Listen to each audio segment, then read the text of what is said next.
చిన్న ప్రార్థన. పరిశుద్ధైన తండ్రి, స్తుతి స్తోత్రాలు. ఈ బైబిల్ స్టడీ చేస్తున్నాం. ఇక్కడ మాత్రమే కాకుండా అనేక మంది యూట్యూబ్ ద్వారా పాఠాలు నేర్చుకుంటున్నాం. మేమందరం నేర్చుకునే వారమే. మీరుండి మాకు బోధించి మాకు సహాయం చేయమని యేసుక్రీస్తు నామమున ప్రార్థించి వేడుకొంచున్నాము తండ్రి, ఆమేన్. ప్రియమైన సహోదరులారా, మనం ఈ విధంగా గత పాఠాల్లో అనేక సార్లు ఈ విధంగా లైన్ గెలుచుకొని ఇటు ఈ సైడ్ బీసీ అని, బిఫోర్ క్రైస్ట్ అని, ఇటు ఈ సైడ్ ఈ రైట్ సైడ్ ఏడి అన్నో డ్యామ్ అని చెప్పుకున్నాం. ఇది ఏసీ బీసీ క్యాలెండర్ అనేక సార్లు చెప్పుకున్నాం. ఇప్పుడు బీసీ ఈ విధంగా క్రీస్తు పూర్వము బైబిల్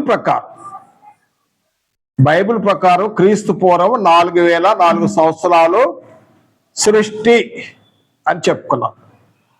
సృష్టి అంటే ఆది కాండము 1వ అధ్యాయము 1వ వచనం. ఆది యందు దేవుడు భూమి ఆకాశమును సృష్టించాడు. ఇక ఇక్కడ నుండి మనం ఈ పాఠము చదువుతున్నప్పుడు మనం ఇప్పటి వరకు అనేక పాఠాల్లో అనేక విషయాలు నేర్చుకున్నాం. ఈ యొక్క సృష్టిని కొద్ది క్లాసెస్ లో మనం నేర్చుకుంటున్నప్పుడు దయచేసి గమనించాలి. క్రీస్తు పూర్వము 4004 సంవత్సరాలని, ఇక్కడ నుండి అంతకుముందు వారాల్లో జలప్రళయం వరకు, ఇది జలప్రళయం ఓడ. అప్పటికి సృష్టి దగ్గర నుండి జలప్రళయం వచ్చేసరికి టైం ఎంత అని చెప్పుకున్నామండి? 1656 సంవత్సరాలు అని చెప్పుకున్నాం. ఈ లెక్క 4004లో 1656 తీసేస్తే ఎంత వచ్చింది? 2348 సంవత్సరాలు. క్రీస్తు పూర్వం 2348 సంవత్సరాలకు ఇక్కడ నోవాహు వచ్చాడు జలప్రళయం. తర్వాత ఇక్కడ మనం ఏం నేర్చుకున్నాము? ఈ మధ్య పీరియడ్ లో ఆది కాండము 5వ అధ్యాయంలో చూసుకొని 10 వంశావళులు. ఎవరు? ఆదాము వంశావళి చదివినప్పుడు నోవా వరకు అంటే 10 వంశాల ఆదాం మొదలుకొని నేను జ్ఞాపకం చేస్తున్నాను, ఆల్రెడీ మీరు విన్నారు. నోవా వరకు 10 వంశావళులు, ఎందుకంటే రానోళ్ళకి రిపీట్ చేస్తున్నాను. నోవా వరకు 10 తరములు, 10 జనరేషన్ చెప్పుకున్నాము. అది సమయం ఎక్కడి నుంచి అంటే ఆ బైబిల్ ప్రకారం చూసినట్టయితే ఆది కాండము నుండి ఇదిగో ఎక్కడికి జల ప్రళయం వచ్చేసరికి 8వ అధ్యాయం కదండి. ఆది కాండము 1వ అధ్యాయం నుండి 8వ అధ్యాయం వరకు జల ప్రళయం. ఇది క్లియర్. ఇంకా వివరాలు తెలుసుకున్నాము, కానీ ఇప్పుడు జ్ఞాపకం చేస్తున్నా అంతే క్లుప్తంగా. తర్వాత ఇక్కడ నుండి మరలా ఎక్కడ నోవా కుమారుడు షేమ్ దగ్గర నుండి అబ్రహాం, వెరీ గుడ్, అబ్రహాం వచ్చే వరకు ఇది కూడా 10 తరాలు, 10 జనరేషన్, 10 వంశావళి తెలుసుకున్నాం. ఎక్కడి నుండి? షేము దగ్గర నుండి అబ్రహాం వరకు 10 జనరేషన్లు. ఇదేమో ఈ వంశావళి ఏమో 5వ అధ్యాయం అయితే 5 చాప్టర్ అయితే ఇది 11వ అధ్యాయంలో చదివినాం కనుక ఇక్కడ నుండి అబ్రహాము యొక్క చరిత్ర చూసినట్టయితే బైబిల్ చరిత్ర ప్రకారం చూసినట్టయితే మనకు అబ్రహాము చరిత్ర ఎంతవరకు వస్తుంది 11వ అధ్యాయం 26వ వచనం ఆది కాండం 11వ అధ్యాయం 26 నుండి అబ్రహాము 25వ అధ్యాయం వరకు అబ్రహాము జీవించాడు. ఆది కాండం 25వ అధ్యాయం అబ్రహాం జీవించాడు. తర్వాత షేము దగ్గర నుండి ఇక్కడికి వచ్చేసరికి మన లెక్క ఎంత వచ్చిందంటే ఇదిగో 23 నుండి అబ్రహాం పుట్టే వరకు టైం ఎంత అని చెప్పుకున్నాం మనము అమ్మా చెప్పాలి 1921 సంవత్సరం 90 ఇంతకుముందు ఇంకో 2000 కూడా చెప్తారు 2000 నుండి 1900 అటు చెప్తారు లేకపోతే 1950 అంటారు దాదాపు టైం అంతే కానీ మన ఈ టైం ఫిక్స్ చేసుకున్నాం 1921 ఈ టైము ఇదిగో మరి షేము దగ్గర నుండి అబ్రహాము మైనస్ చేస్తే ఎంత టైం వచ్చింది 427 సంవత్సరాలలో 10 తరాలు కొడుకు ఇక్కడ తరం వేరు ఇక్కడ తరం వేరు తర్వాత ఇంకొక తరం వేరు అంటే ఒకళ్ళు 100 సంవత్సరాలు బతికారు ఉదాహరణకు ఆ తరాన్ని గురించి తర్వాత చెప్తారు. ఇక్కడ 10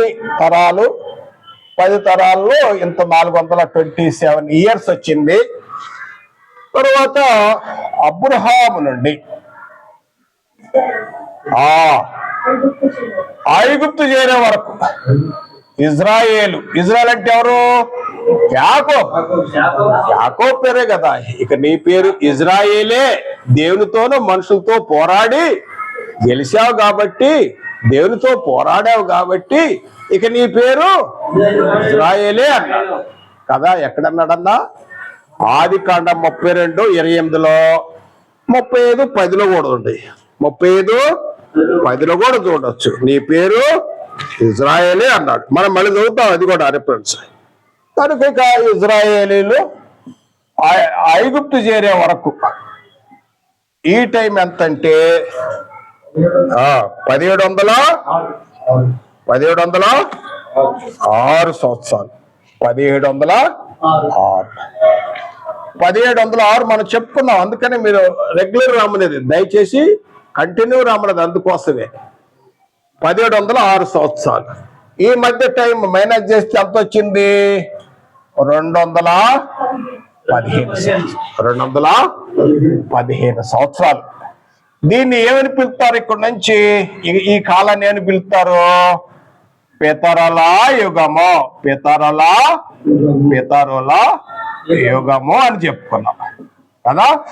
పితరుల యుగంలో ఎవరున్నారు అబ్రహాము ఇస్సాకు యాకోబు యేసు వీళ్ళు పితరుల యుగం. ఇక యేసోబు టైంలోనే అన్నదమ్ములు అసూయపడ్డారు. తర్వాత ఆయన మీద పగబట్టారు. ఆది కాండం 37 అధ్యాయంలో మరీ పగబట్టారు. తర్వాత 11వ వచనం 37 అధ్యాయం 4వ వచనంలో పగబట్టారు సహోదరులు. గుర్తుపెట్టుకోండి మీకు వాక్యం చెప్పడానికి పడింది. 8వ వచనంలో 37 వచనంలో మరీ పగబెట్టుకున్నారు. తర్వాత 11వ వచనంలో మరీ అసూయ పడ్డారు, కొట్టి గోతులు పడేశారు. అది జరిగిన కార్యక్రమం. 37 4వ వచనం 8వ వచనం 11వ వచనం అండర్లైన్ చేసుకోండి. అయితే ఇదే టైంలో మనం ఏం చెప్పుకున్నామో అబ్రహాం ఇస్సాకు యాకోబుదే ఇశ్రాయేల్ తర్వాత యేసు. ఇదే టైంలో ఈ అబ్రహాము సమకాలికుడు ఎవరంటే యోబు గ్రంథం. ఈయన వీళ్ళతో సంబంధం లేదు. యోబు గ్రంథము వీళ్ళతో అసలు వంశాలకు సంబంధమే లేదు. కానీ చాలా భక్తిపరుడు ఆయన. భూలోకులు అంత భక్తిపరుడే లేడు యోబు. అబ్రహాము విశ్వాసులకు తండ్రి, అనేక జనములకు తండ్రి. వాస్తవానికి డెఫినేషన్ ఏంటి అబ్రహాం అంటే అర్థం ఏంటి? అనేక జనములకు తండ్రి. యోబు ఎవరికి తండ్రి? దరిద్రులకు తండ్రి. అబద్ధాలు ఎవరికి తండ్రి? ఎవరు? సాతాను. కొంతమంది తండ్రులు ఉన్నారు. అట్లానే యోబు గ్రంథం ఇక్కడది. అది మన టాపిక్ లో కొద్దిగా బయటికి వెళ్ళి క్షమించండి. తర్వాత ఇది పితరుల యుగము. ఇజ్రాయేలీలు ఐగుప్తు చేరారు. ఇది మనం పోయిన పాటలో చెప్పుకున్నాం. ఐగుప్తు చేరిన తర్వాత మళ్ళీ ఏం జరిగింది? ఐగుప్తు తర్వాత ఇక్కడ ఇజ్రాయెల్ ప్రజలు గొప్పగా ఆశ్రయింపడ్డారు. అబ్రహాముకు వాగ్దానం చేసినట్టు అబ్రహాముకి వాగ్దానం చేశాడు దేవుడైన యెహోవా. ద్వితీయోపదేశ కాండము 10వ అధ్యాయం 22వ వచనం చదవండి అన్న. జనాన్ని ఎట్లా అప్పుడు ద్వితీయోపదేశ కాండములో ఇజ్రాయెల్ ప్రజల్ని ఎంత గొప్పగా ఆశీర్వదించాడో అక్కడ ద్వితీయోపదేశ కాండం. ఇప్పుడు మేము యాస్తానికి నిర్గమ కాండలో ఉన్నాము. దేవుడు ఇజ్రాయెల్ ప్రజలు ఎట్లా ఆశీర్వదించాడో చదవాలి. ద్వితీయోపదేశ కాండము 10వ అధ్యాయం 22వ వచనం.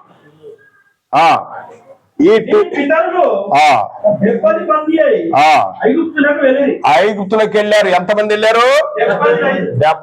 70 మంది. 75 కూడా ఇంకో చోట ఉంది, అది కూడా లెక్క చెప్తా. అపోస్తుల కార్యములు 7వ అధ్యాయంలో స్టెఫను 75 అంటాడు. ఇంకా వేరే చోట్ల 70 ఉంది. ఆ 70 లెక్క ఏంటో తర్వాత చెప్తాం. అయితే ఇక్కడ నుంచి ఐగుప్తు చేరిన తర్వాత మోషే వచ్చేసరికి కదా, మోషే ద్వితీయోపదేశ కాండములో 10వ అధ్యాయం 22వ వచనం చదవండి. మళ్ళీ చదవన్నా. నీ పితరులు 70 మంది అయి ఐగుప్తుకు వెళ్ళిరి. ఇప్పుడు మీ దేవుడైన యెహోవా ఇది జరిగింది.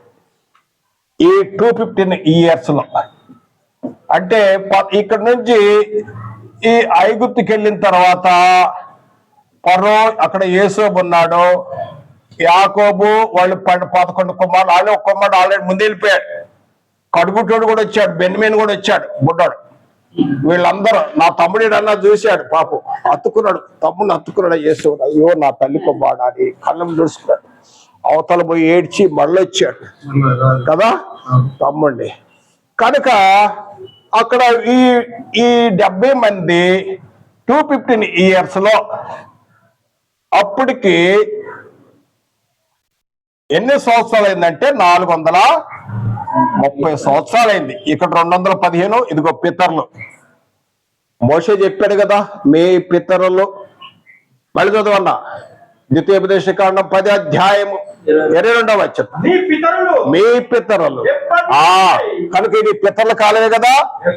ఈ అబ్రహాం, ఇస్సాకు, యాకోబు, యేసు వీళ్ళు మీ పితరులు 70 మంది ఐగుప్తులోకి వెళ్ళి ఇప్పుడు మీ దేవుడైన యెహోవా ఆకాశ నక్షత్రం వలె మిమ్మలను ఎంత స్ప్రెడ్ అయిపోయారు. పిలిచిన దేవుడు నమ్మదగిన దేవుడు నమ్మచ్చు. కనుక ఇక్కడికి వచ్చేసరికి అనగా ఇక్కడ పితరుల దగ్గర నుండి ఇక్కడికి వచ్చేసరికి 430 సంవత్సరాల్లో పితరుల యుగం తర్వాత మోషేకు వచ్చేసరికి 400 మోషే నాయకత్వం వచ్చేసరికి 430 సంవత్సరాలు. అయితే మోషే నాయకత్వంలో ఇక్కడ ఏం జరిగింది?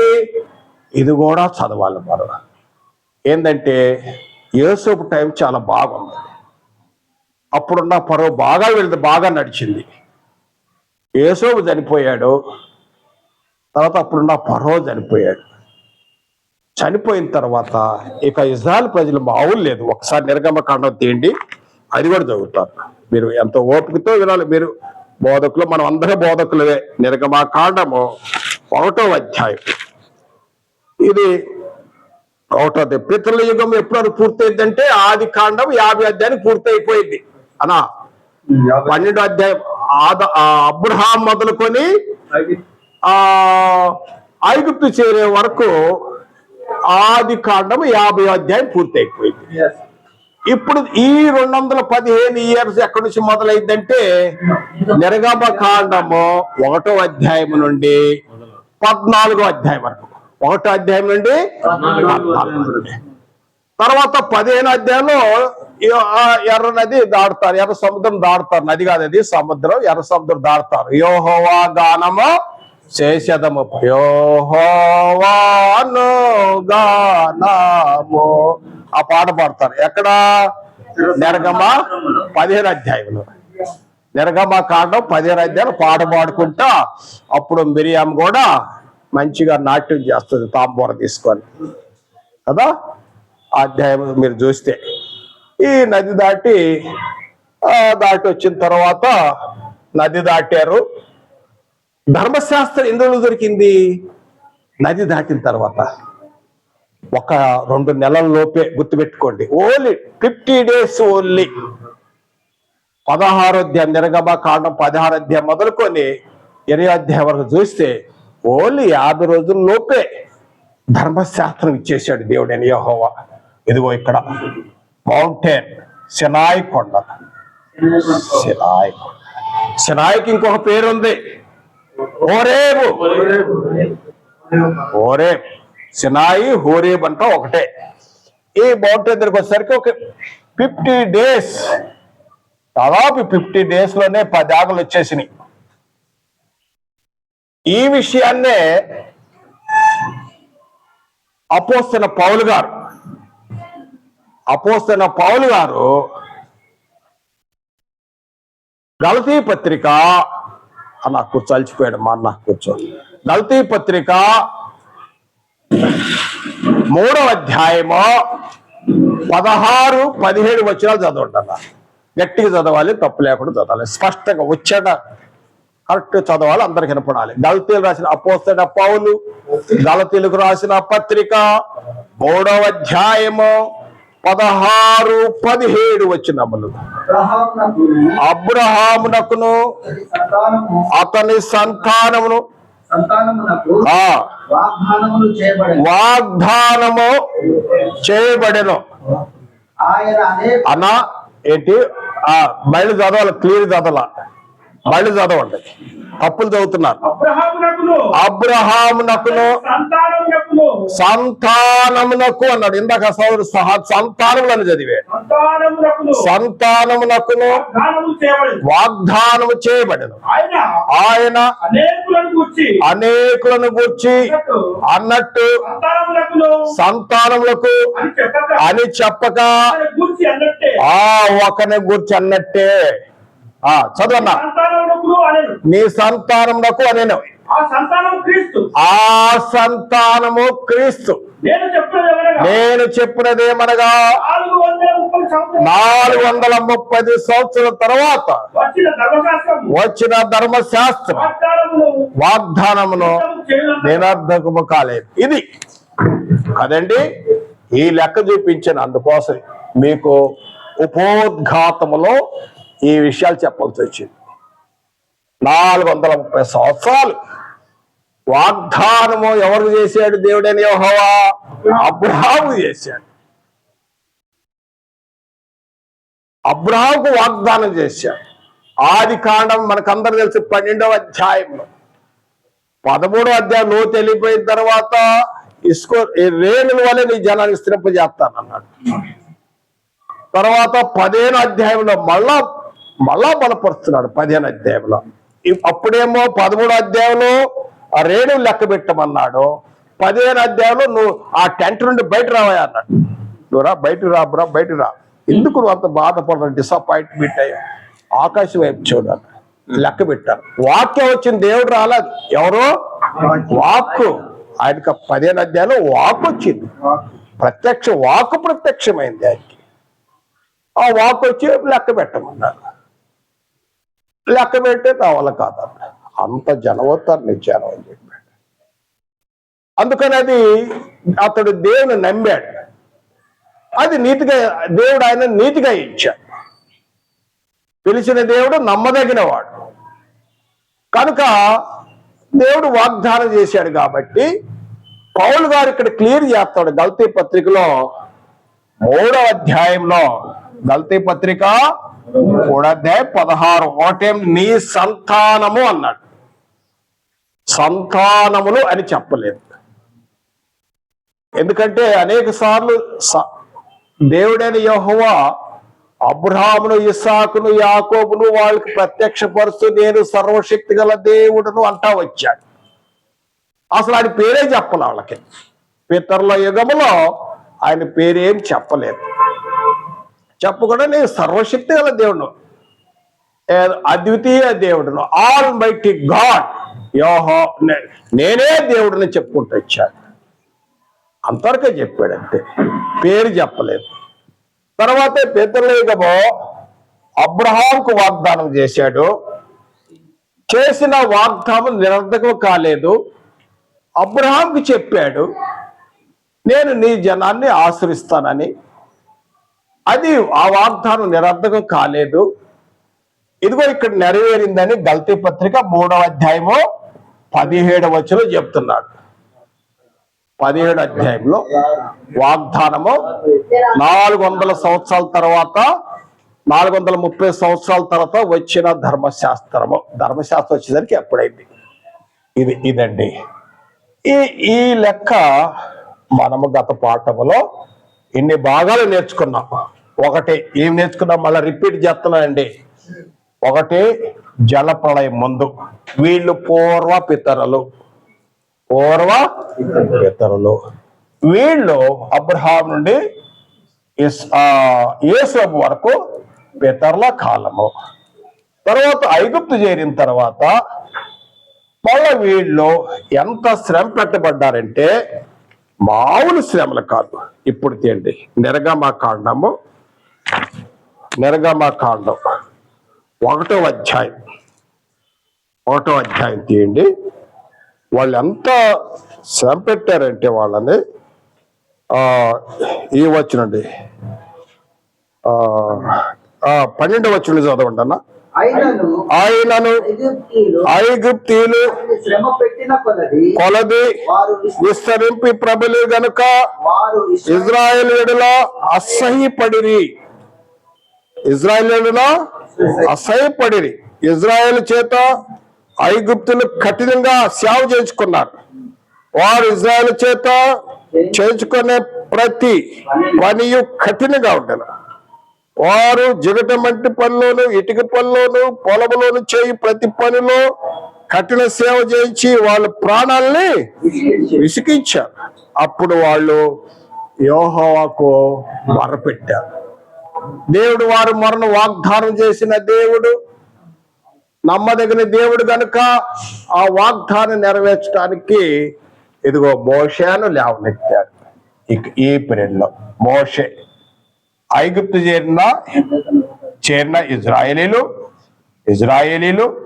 లేకపోతే హెబ్రీలు కదా, వీళ్ళు 10 ఏళ్ళని ఇప్పుడు కొద్దాం. వీళ్ళు ఇక్కడ నడిపించడానికి మోషేను నాయకత్వంలో వచ్చాడండి. ఇది అయితే వచ్చిన తర్వాత మరి గల్తీ పత్రికలో మనం చదివినప్పుడు ఈ 430 సంవత్సరాలలో మనం తెలియని విషయాలు చాలా ఉన్నాయి.